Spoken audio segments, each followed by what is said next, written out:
നമസ്കാരം. ഫാത്തിമ തഹ്ലിയ എന്ന ആണൊരുത്തി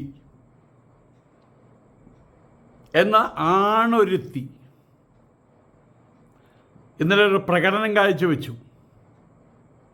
ഇന്ന് കാലത്ത് KSRTC ബസ്സിൽ നിന്ന് ഒരു കാരണവും കൂടാതെ പുരുഷന്മാരെ ഇറക്കി വിട്ടു.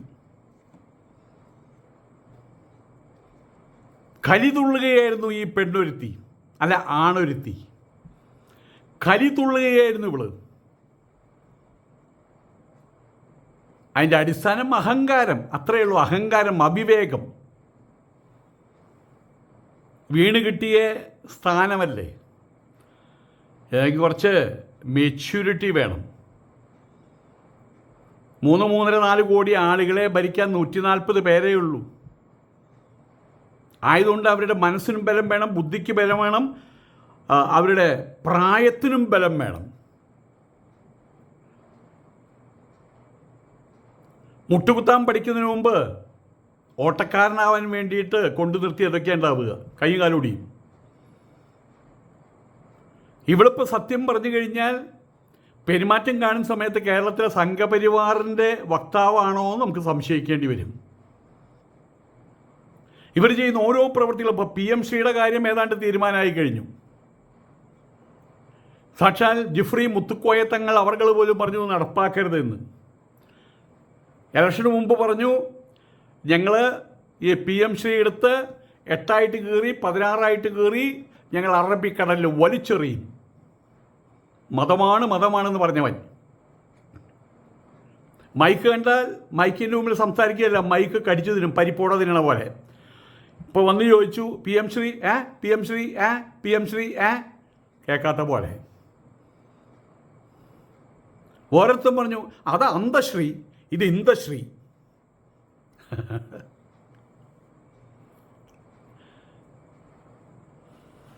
ഏതായാലും UDF സർക്കാർ ഏർപ്പെടുത്തിയ ഒരു പദ്ധതിയുണ്ട്, പ്രിയദർശിനി പദ്ധതി. ഇന്ദിരാഗാന്ധിയുടെ പേരിലായിരിക്കാം പ്രിയദർശിനി പദ്ധതി.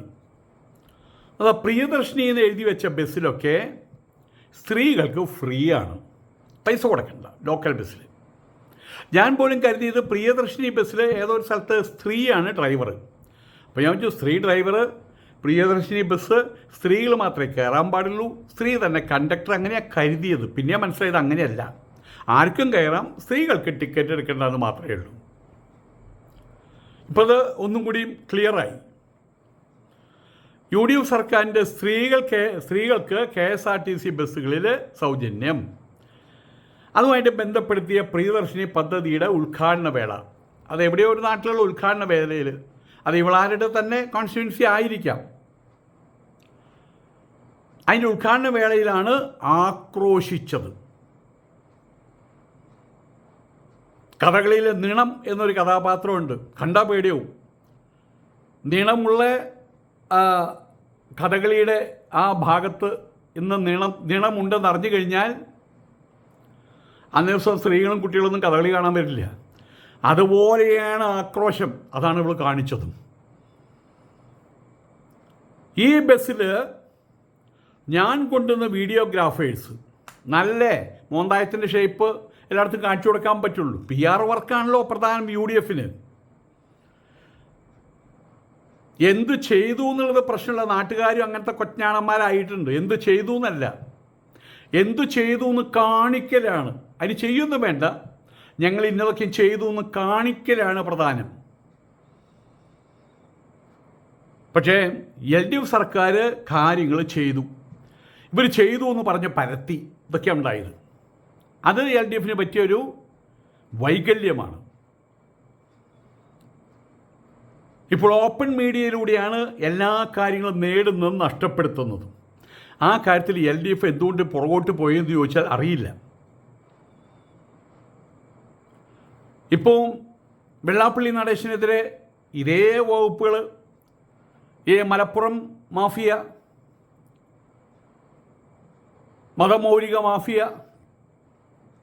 മതമൗലികവാദികളുടെ മാഫിയ, അവർ ചെയ്യുന്ന ഈ PR വർക്കാണ്. അദ്ദേഹം എന്തെങ്കിലും പറഞ്ഞു കഴിഞ്ഞാൽ ഉടനെ തന്നെ അതിൻ്റെ അടിയിൽ ആയിരക്കണക്കിന് ഈ സാധനങ്ങൾ വന്ന് തെറി വിളമ്പാൻ നടക്കും. അത് എത്ര കാലം ഇനി തുടരാൻ പറ്റുമെന്ന് അറിയില്ല. ഏതായാലും വീഡിയോഗ്രാഫേഴ്സ് അതില്ലാണ്ട് എവിടെയും പോയില്ല. തൂറാകുമ്പോഴും മുള്ളാൻ പോകുമ്പോഴും MLA-മാർക്കോ വീഡിയോഗ്രാഫേഴ്സ് വേണം. മാധ്യമപ്രവർത്തകർ അവരെ കുറ്റം പറഞ്ഞിട്ട് കാര്യമില്ല. എല്ലാ മാധ്യമങ്ങളും വിലക്കെടുത്തിരിക്കുകയാണ്. പൈസയുള്ളവർ ആരാണത്? മലപ്പുറം മാഫിയ. ആയതുകൊണ്ട് അവർ വാലാട്ടികളാണ്, രാഷ്ട്രീയക്കാരുടെ വാലാട്ടികളാണ്. അണ്ട് അവരുമായിക്കൊണ്ട് ബസ്സിനകത്ത് അതല്ലാത്ത ആണുങ്ങൾ മുഴുവൻ, ഞാനാണീ പറഞ്ഞ ആണല്ലെന്ന് പറഞ്ഞാനേ, പൊക്കി നോക്കട്ടെന്നേ ഈ പെണ്ണുമെന്ന് പൊക്കി നോക്കട്ടെന്നേ. എല്ലാ ആണുങ്ങളും ബസ്സിൽ നിന്ന് ഇറങ്ങണമെന്ന് ആവശ്യപ്പെടലേ ചെയ്ത് ആക്രോശിക്കുകയാണ് ചെയ്തത് ഫാത്തിമ തഹ്ലിയ. ജോലിക്കും മറ്റുള്ള കാര്യങ്ങൾക്കൊക്കെയും പോകാൻ വേണ്ടിയിട്ട് ഓടിയൊന്ന് ബസ്സിൽ കയറിയ ആൾക്കാരാണ്. അവരാണ് പറഞ്ഞത് ഇറങ്ങിപ്പോകാൻ. ഇറങ്ങിപ്പോയവരെ കുഞ്ഞിരാമന്മാരെന്ന് കളിയാക്കുന്നുണ്ട്. സത്യം അതല്ല. അത്യാവശ്യം മെച്ചോടെ ആൾക്കാർ മുഴുവൻ ജോലിക്കാരായിരുന്ന സമയത്ത് കയറിയത്. വിവേകമുണ്ടവർക്ക്, അവധാനതയോടുകൂടി ചിന്തിക്കാനുള്ള ശേഷിയുണ്ടവർക്ക്. അവർ മനസ്സിൽ കരുതി ഇവൾക്കുള്ളത് വരാൻ കെടുക്കുന്നു. കാരണം ഇത് തന്നെയാണല്ലോ അവൾ നാളെയും കാണിക്കുക, ഇത് തന്നെയാണല്ലോ മറ്റന്നാളും കാണിക്കുക. എവിടെ നിന്നും കിട്ടും എന്നുള്ള ഒരു ഉറപ്പാണ്. അതിനകത്ത് ഏതെങ്കിലും ഒരു വിഘടനം ഉണ്ടായിരുന്നെങ്കിൽ, നീ ആരടി എന്നോട് ഇറങ്ങിപ്പോവാൻ പറയാൻ? ചിലപ്പോൾ ചെള്ളക്ക് രണ്ട് പൊട്ടിച്ചേനെ. എന്തു ചെയ്യും? നാണം കെടില്ലേ? അയാളെ വേണേൽ പോലീസ് പിടിക്കും. പോലീസിനോടും കാര്യങ്ങൾ പറയാൻ പറ്റുമല്ലോ. അവർക്കും ചിന്തിക്കാനുള്ള ശേഷിയുണ്ടല്ലോ. ഇവിടെ ഇങ്ങനെ കാണിച്ചതുകൊണ്ടാണ് ഒന്നേ കൊടുത്തുള്ളൂ ഞാൻ. പക്ഷെ അപ്പോഴേക്കും അവൾ ഇറങ്ങിപ്പോയാലും 10 എണ്ണം ചെറുത്ത് വെച്ച് കൊടുത്തായിരുന്നു പോലീസുകാർ പറഞ്ഞാൽ പോലീസുകാർ ചിരിക്കുകയുള്ളൂ. അവരും ഈ നാട്ടിൽ ജീവിക്കുന്നവരല്ലേ. ഏതായാലും KSRTC ബസ്സുകളിൽ മാത്രമാണ് സ്ത്രീകൾക്ക് സൗജന്യ യാത്ര, ഈ പ്രിയദർശിനി പദ്ധതി ഉള്ളത്. ഇതിൻ്റെ ഉദ്ഘാടന ചടങ്ങിന് മുമ്പായിട്ടാണ് ഇവളുടെ പ്രകടനത്തിൻ്റെ നിണം വേഷം അതിൻ്റെ ഉദ്ഘാടനം നടത്തിയത്. പൊതുഗതാഗത സംവിധാനം സ്ത്രീകൾക്കും പുരുഷന്മാർക്കും ഒരുപോലെയുള്ളതാണ്. അപ്പോഴാണ് മുണ്ട് പൊക്കി നോക്കിയിട്ട് ഇത് ആണാണല്ലേ, ഇത് പെണ്ണാണല്ലേ, ആണുങ്ങൾ പുറത്തു പോ എന്ന് പറഞ്ഞത്.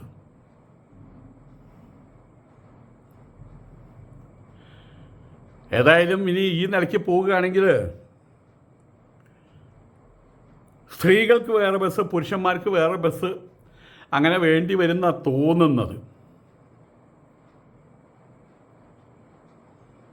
എന്തോ ഭാഗ്യം ആ കൂട്ടത്തിലുള്ള ആരും നീ ആരടി ഞങ്ങളോട് ഇറങ്ങിപ്പോകാൻ എന്ന് ചോദിക്കാൻ ഭാഗ്യം. ഇത്രയേ ഉള്ളൂ. ഇവരൊക്കെയും കൂടിയിട്ട് എങ്ങനെയോ വീട് കിട്ടി, കള്ളത്തരത്തിലൂടെയാണെങ്കിലും നുണപറച്ചിലൂടെയാണെങ്കിലും വീട് കിട്ടിയ UDF-നെ അവർ തന്നെ വലിച്ചു താഴെയിടും. അതിനുള്ള പുറപ്പാടാണത്. 3 പേരാണ് ഇപ്പോൾ BJP-ക്കാരുള്ളത്. 3 പേരെ തള്ളിക്കയറ്റി ഇവരെല്ലാവരും കൂടിയിട്ട്. അത് 30 ആക്കും, അത് 130 ആക്കും. അവിടേക്കാണ് കാര്യങ്ങളുടെ പോക്ക്. അതിങ്ങനെയുള്ള കൂടുതൽ ആൾക്കാരുണ്ട്. വേറെ ഒരുത്തരുണ്ട്, ഷാജി, PM ശ്രീയുടെ കാര്യം അറിയാലോ. ഇപ്പോൾ സാക്ഷാൽ ജെഫ്രി മുത്തുക്കോയ തങ്ങളാണ് പറഞ്ഞത് PM ശ്രീ നടപ്പാക്കരുത്. ചരിത്ര സത്യങ്ങൾ തേച്ചു മാച്ചു കളയുന്ന രീതിയിലുള്ള വിദ്യാഭ്യാസത്തിന് വേണ്ടിയിട്ട് നിങ്ങൾ സാമ്പത്തികം വാങ്ങിക്കരുത്. PM ശ്രീ വേണ്ട. ആര് ശ്രദ്ധിക്കാൻ? ജെഫ്രി മുത്തുക്കോയ തങ്ങളെ പറഞ്ഞ ദിവസം അത് മണിക്കൂറിൽ കഴിഞ്ഞപ്പോഴാണ് അവിടെ തീരുമാനം പുതിയ കമ്മിറ്റി രൂപീകരിച്ചത്. PM ശ്രീ എങ്ങനെയൊക്കെ ഗംഭീരതരമായിട്ട് നടപ്പിലാക്കാം, എത്രത്തോളം പൈസ കിട്ടും അത്രത്തോളം വാങ്ങിക്കാൻ വേണ്ടിയിട്ട്. അങ്ങനെയുള്ള ആളുകൾ വേറൊരുത്തരുണ്ട്, മതമാണെന്ന് പറഞ്ഞിട്ട് അവിടെ കയറിയിരിക്കുന്നുണ്ട്. അയാൾ ചോദിച്ചു, സാറേ PM ശ്രീ നമ്മുടെ PM ശ്രീ പദ്ധതി PM ശ്രീ പദ്ധതി വലിച്ചു കയറി അറബിക്കടലിൽ എറിയെന്ന് പറഞ്ഞല്ലേ? ആര് പറഞ്ഞു? ആപ്പ ആര് ഒന്നും അറിയില്ല. പൊട്ടനാ ചേട്ടൻ, പൊട്ടനാ ഷാജി, ഇപ്പം പൊട്ടനാ. എന്തെല്ലാം രീതിയിലുള്ള കൊലപ്പിക്കലും നടത്തി വാസുദേവൻ നിങ്ങളെല്ലാം കണ്ടതാണ്. 8 16 മടക്കി കീറിയിട്ട് അറബിക്കടലിൽ എറിയെന്ന് പറഞ്ഞതാ. ഇപ്പോൾ PM ശ്രീ എന്ന് കേൾക്കുമ്പോൾ എന്നാ ചോദ്യം, ഉത്തരം പറയാൻ കഴിയുന്നില്ല. ഇവരെല്ലാവരും കൂടി തന്നെ BJPക്ക് തന്നെ കയ്യും കെട്ടിയിരുന്നാൽ മതി. ഏതായാലും ഈ പെണ്ണിനോടൊന്നേ പറയാനുള്ളൂ, നിങ്ങളൊക്കെ ചെയ്യുന്ന കാര്യങ്ങളുണ്ടല്ലോ, അതൊക്കെയും കൂടിയിട്ട് ഇഹലോകത്തിൽ ചെയ്യുന്ന എല്ലാ കാര്യങ്ങളും അവിടെ ഒരാളുണ്ട്, ചിത്രഗുപ്തൻ എന്നാ പേര്, അക്കൗണ്ടൻ്റാ. ആരുടെ? യമധർമ്മൻ്റെ, കാലൻ്റെ. അവിടെ എഴുതി വയ്ക്കുന്നുണ്ട്. ഇതുപോലെ തന്നെ നിങ്ങളിവിടെ കാണിച്ചു കൂട്ടുന്ന കാര്യങ്ങളൊക്കെ അവിടെ ആണൊരുത്തൻ അയാളുടെ പേരൊന്നും പറയേണ്ട ആവശ്യമില്ലല്ലോ, ഡൽഹിയിൽ ഒക്കെ എഴുതി വയ്ക്കുന്നുണ്ട്. സമയവും കാലവും ഒക്കെ ആവുന്ന സമയത്ത് അധികം താമസിക്കലേറി വന്ന 6 മാസം ബുൾഡോസർ വരും ഉത്തരേന്ത്യയിൽ നിന്ന്, നേരപ്പാക്കും. UDF ഒക്കെ പപ്പടം പോലെ പൊടിയുന്ന പോലെ പൊടിയും. അതിനുള്ള കാര്യങ്ങൾ ഇവരായിട്ട് ഉണ്ടാക്കി വെക്കുകയും ചെയ്യും. അതിന് പറ്റിയ ചരക്കുകളാണ് വിറ്റകളൊക്കെ. എന്തായാലും നമ്മൾ പറയാറില്ലേ, ട്യൂറാത്തോൻ ട്യൂറുമ്പോൾ ട്യൂറിയുണ്ട് ആറാട്ടെന്ന് പറയില്ലേ, അതാ സംഭവിച്ചത്. അല്പത്തരമാണത്. ഇതിനൊക്കെ കുറച്ച് പാരമ്പര്യം വേണ്ട, പരിശീലനം വേണം. ഇവിടെ നമ്മളുടെ എത്രയോ മന്ത്രിമാർ, KR ഗൗരിയും അടക്കമുള്ള ആൾക്കാർ, അവരുടെ പരമ്പര ഞാൻ കൂടുതലൊന്നും പറയുന്നില്ല. ഞാൻ മുട്ടത്തുള്ള സമയത്ത് അവിടെയുള്ള 1-2 ആൾക്കാരോടൊപ്പം ഗൗരിയമ്മയെ കാണാൻ പോയി. ആ വഴിക്ക് പോയപ്പോൾ കയറിയതാ. അവിടെ കയറിയ ഉടനെ തന്നെ അവരെല്ലാവരും നോക്കിയിട്ട് പറഞ്ഞു, നമസ്കാരം സ്വാമിജി, ഇത് എവിടെ നിന്നാണാവോ എന്നാ ചോദിച്ച്. അവർക്ക് ഇങ്ങനെ ഒരു സംസാരിക്കുമ്പോൾ ഒരു വൈബ്രേഷനുണ്ട്. ഞാൻ പോയിട്ട് അവരെ കാല് തൊട്ട് വന്നിച്ചു. എൻ്റെ ദൈവം, അയ്യോ നിങ്ങളുടെയൊക്കെ കാല് ഞാനല്ലേ തൊട്ട് വന്നിക്കേണ്ട. ഞാൻ പറഞ്ഞു KR ഗൗരിയമ്മ ആരാണെന്ന് എനിക്ക് 15 വയസ്സ് മുതൽക്കേ അറിയാം. This is my own right, എൻ്റെ അവകാശമാണെന്നാണ് പറഞ്ഞത്. അവരുടെ മുമ്പിൽ നിൽക്കാൻ പറ്റുന്നില്ല. സാക്ഷാൽ പിണറായി വിജയൻ അവരെ കാണാൻ ചെന്നപ്പോൾ എന്താ പറഞ്ഞാറിയോ? എന്താടാ വിജയ, റോട്ടിൽ കൂടെ ഒന്നും സഞ്ചരിക്കാൻ പറ്റുന്നില്ലല്ലോ എന്ന്. വേറെ ആർക്കും പറ്റുമോ? ആ കാലഘട്ടത്തിൽ ജീവിച്ചിരുന്ന ആരെങ്കിലും വിജയൻ്റെ മുഖത്തോട്ട് വിജയാന്ന് വിളിക്കുമോ? ഗൗരിയമ്മയെ പോലുള്ള ആളുകളൊക്കെ MLA സ്ഥാനം വഹിച്ചിട്ടുണ്ട്, മന്ത്രിസ്ഥാനം വഹിച്ചിട്ടുണ്ട്. അതിൻ്റെ ഈ അറ്റത്ത് നിൽക്കുന്ന ഈ പെണ്ണ്, അത് തമ്മിൽ താരതമ്യപ്പെടുത്താൻ പറ്റുമോ? പെണ്ണല്ല, ആണല്ല, ആണൊരുത്തി എന്ന് പറഞ്ഞത്. എന്തായാലും വോട്ട് കുത്തിയല്ലോ കുറേ ആൾക്കാർ, അവർക്കുള്ള കിട്ടുന്നുണ്ടല്ലോ, മുഖത്ത് കാർക്കിച്ച് തുപ്പുകയല്ലേ. അനുഭവിച്ചോ മക്കുണന്മാരും മക്കുണത്തികളും, ഇവൾക്ക് വോട്ട് ചെയ്തവർ. ഇതുകൊണ്ടൊന്നും അവസാനിക്കില്ല കേട്ടോ, ഇനിയും പ്രകടനങ്ങൾ വരാനിരിക്കുന്നതേ ഉള്ളൂ. കേരളത്തിലെ സംഘപരിവാറിൻ്റെ, കേരളത്തിലെ BJPയുടെ സർവൈശ്വര്യമാണ് ഇങ്ങനെയുള്ള സാധനങ്ങൾ. അതിന് മുമ്പിൽ കയറി നിൽക്കുന്നത്, അഗ്രിമസ്ഥാനത്ത് നിൽക്കുന്നത് ഈ ഫാത്തിമ തഹ്ലിയ എന്ന് പറഞ്ഞ് ആണൊരുത്തി.